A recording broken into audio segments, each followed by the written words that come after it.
Почитувана пратеничка за зборот, почитувани колеги, почитуван министер.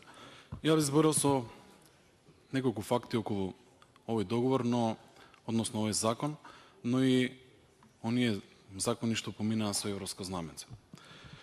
Сакам целата јавност да знае, бидејќи местото на овие закони не е во оваа сала, односно на оваа комисија со европско знаменце. Мене ме чуди зашто минатиот закон помина во Комисијата за финансирање и буџет. Зар во тој период не беше европски тој договор? Па сега мора да се стави европското знаменце. Што е причината? Никој од ВМРО-ДПМН ни од коалицијата не е против изградба на патишта. Никој не е против изградба на коридори. Ние сме против овој начин што сега се прави. Ова е злоупотреба на европското знаменце. Замислете, треба да се направи најголемиот проект во Република Македонија без одобрение за градење. Уште пострашно од сето ова што се случува изминатиот период е што ова е најголемиот договор, а уствари е најнетранспарентниот процес во историја на Македонија. И на многу добра констатација што ја спомна и пратеничката Ели Панова. Како може антикорупцијска да го гледа договорот, а ние како пратеници што сме должни да носиме закони врз основа на тој договор да не го гледаме. Тоа е навистина смешно, банално. Замислете што се има во тој договор, а ние како пратеници не знаеме, но треба да ги подобриме законите. Еви да сме за законите, зашто не ни дозволувате да видиме дали можеме уште повеќе да ги подобриме, ако ни го дадете договорот да го гледаме тука. Мислам дека не е коректно и треба на јавноста да им се извините сите како власт, зашто го сокривте овој договор и нетранспарентно целата постапка ја водевте. Зашто медиумите да не видат што се главните карактеристики во тој договор? Впрочем, се дали €1.000.000 за некој да го направи тој договор горе-доле. Втора работа што е многу важна. Вие како Министерство за финансии исплаќате средства по основа на овој договор. Тоа е јавен податок, секој еден граѓанин треба да знае зашто сте ги исплатиле средствата. Слушаме некои 117 милиони, така натака. Дали во следниот период ќе има дополнителни средства што вие ќе ги префрлите? Но прашањето е зашто ги префрлате? Бидејќи никој нема увид во договорот, не знае зашто се плаќаат и не знам дали тоа е транспарентно или не. И ова е основно прашање. Зашто се платени за подготвително градилиште, не знам, аванс ли се париве? Не може тоа да се сокрие од јавноста. Друга работа што е многу спорна во овој договор, бидејќи, иако го немаме видено, самото тоа што предлагате закони што се противуставни, што треба да се зголеми работното време на граѓаните, односно на тие што ќе работат од 40 на 60 часа, тие што го подпишале договор презеле обврска за воиднина. Презеле нешто што немаат, не смеја да го направат.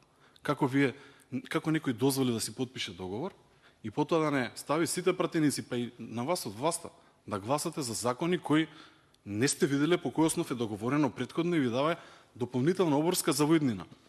Што ако хипотетички не се изгласаат овие закони, но еве ги ставивте со европско знаменце, бидејќи морате да ги поминете како власт. Ја на власта се обраќам. Што ако не се изгласа? Зашто толку ви се брза? И онаа теза дека ќе поскапат автопатите, така натака, не држи. Зашто не држи? Бидејќи ако имате добар основен проект, ако ги знаете сите карактеристики, ако има предмер пресметка, зборам за нов проект и така натака. Еве, во минатото се правиле стари проекти, еве нов, имавте 6 години како влада да направите, како сакате проект. Зборам за основен проект за аплицирање, за добивање на средства од било која банка. Вие тоа не го направивте како власт. И сега треба некој да проектира и да гради, тоа му го дававте на Бехтел и Енка како можност во тој закон кога бидат единствените. Спорното, неколку пати јас ова пробувам да го објаснам. Најспорното што е? Што законот за јавни набавки предвидува во кои постапки се исклучува законот за јавни набавки. Тоа е кога е финансиран проектот од меѓународни институции. Вие како министар тоа многу добро го знаете и претпоставувам, бидејќи сите средства од банките поминуваат и преку вас, и тие си имаат посебни правила на игра. Ако сакате да аплицирате, сакате да распишете тендерска постапка, требате да имате no objection за сето она што е внатре во постапката, за да ги продолжите процедурите. Или втора работа, и тогаш не се почитува законот за јавни набавки, се оди по интернационалните или меѓународните правила. А втората работа е кога може да се исклучи законот за јавни набавки, а тоа е во постапка кога има подпишано меѓународен договор. Или пак, или со државата, пример, како што беше со Синохидро и со Република Кина. Вие немате таков договор. И со овој закон, ја не велам дека не е спорно да се донесе посебен закон, во ред. Никој од тука не вели дека не е добро да се градат патишта. Апсолутно сме. И таа теза дека сме против изградба на патишта не поминува. Впрочем, ВМРО-ДПМН е позната по проекти. Проблемот, најголемиот проблем, по кој основ вие го исклучивте законот за јавни набавки? Бидејќи има луѓе низ годиниве што се угнетени поради овие причини. И намерно сакам да го кажам ова за да влезе у стенограм, да се знае дека не може вакво лицемерие да има. Но со ова што се прави, никој не знае колку пари ќе се потрошат. Никој не знае колку бива предмер пред сметката и сега слушаме дека со задолжување и така натака од што ќе идат средствата во буџетот, така ќе биле поевтини автопатите. Не е точно. Апсолутно не е точно и самото задолжување имате камата. На најреалната цена ќе беше кога во проектите ќе имаше предмер пред сметка да видиме колку чини точно проектот, да се види колку ќе биде километар, па и да има утре и дополнителни средства, тоа сето го има во договорот и ќе се знаеше колку ќе чини крајната цена. Бидејќи имавте доволно време да направите секакви проекти. Прво е што признавате како власт дека немате апсолутно ниту еден проект изготвено последниве 6 години и тоа не е добро за државата, не е за опозицијата или слично, не е добро за развој на државата.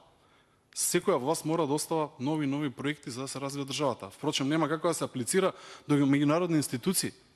Тоа е првиот пораз и еден од најголемите, бидејќи замислете ние да немаме проекти за градинки и за така натака. Бар све ќе правиме некој да ги проектира и да ги гради. И тоа не е добро. Најдобро е некој друг да ги изготвува проектите, некој ревизија да направи на тие проекти и некој друг да ги гради со транспарентна поставка. И сега сакам една работа да потенцирам и целиот македонски народ да го знае. Не е фер, не е коректно, не е разумно спрема сите нас пратениците да ги одземете законот за градење и законот за урбанистичко планирање од матичната комисија. Не е во ред да не дозволите фелата да дојде да се произнесе. Не е во ред. Не е во ред да не дојде бизнис заедницата да се произнесе. Не е во ред законот што е овој денеска што го гледаме за самиот договор стратешки, да не се гледа на комисија за финансирање и буџет, а се зборува 99% за финансирањето, давачките, дануците и така натака. И сега ќе слушнеме еден куп различни изјави како било ова добро за државата. Ако е толку добро за државата, извадете ги сите документи транспарентно. Можеби нешто грешиме и ние. Ќе признаеме. Се вели во јавноста со факти и аргументи. Секои факти и аргументи да се стават на маса, јас ќе збораме на пленарната седница со сите аргументи и факти да ги споредам сите договори. И ќе видите разлика у секој еден договор. Дали знаете дека за Синохидро, за Крива Паланка Ранковце, за експресниот пат, за Штип Радовиш, за Демир Капија Смоквица, кои сакате на бројте го, вие многу добро ги знаете Министерство за финансии. Овие патишта има договори, транспарентно е објавен. Дали знаете дека договорот со посебниот закон во минатото со Синохидро, тука се гледаше, пратениците го гледа. Ние тоа го бараме. Тоа јавноста го бара. А не со политички тези дека само да се напаѓаме. Јас навистина сакам тој договор да го подобрим. Но тоа што сте го скриле ќе биде најголемиот греф што сте го направиле оваа држава, бидејќи можеби во иднина некој друг тоа да го прави. Не е добро за државата. И навистина не е добро. И зашто сум јас лично против овие закони, сите против овие закони, бидејќи не смее да се суспендираат законите. Со овие закони се суспендира уставниот поредок. Со овие закони утре некој друг може да направи многу штетни закони под мотото на европско знаменце. И на крај, бидејќи немам доволно време, сакам уште една работа да потенцирам. Европската комисија можеше и делегација тука многу погласно да критикува за овие закони. Иако има реакција, иако нивната препорака е дека овие закони не треба да се гледаат тука, вие повторно со сета сила сакате да ги поминете и ќе ги поминете и ќе си ги изгласате, бидејќи нема како опозицијата да ги спречи, за една цел да се покриете за она што го имате подпишано во договор. Не ви го зборам вас како министр, зборам тие што го преговарали и го подпишале. Пак ќе кажам, некој знаел за ова, го подпишал и ја ставил државата во подчинета положба. Тоа никогаш не сме да се дозволи во иднина.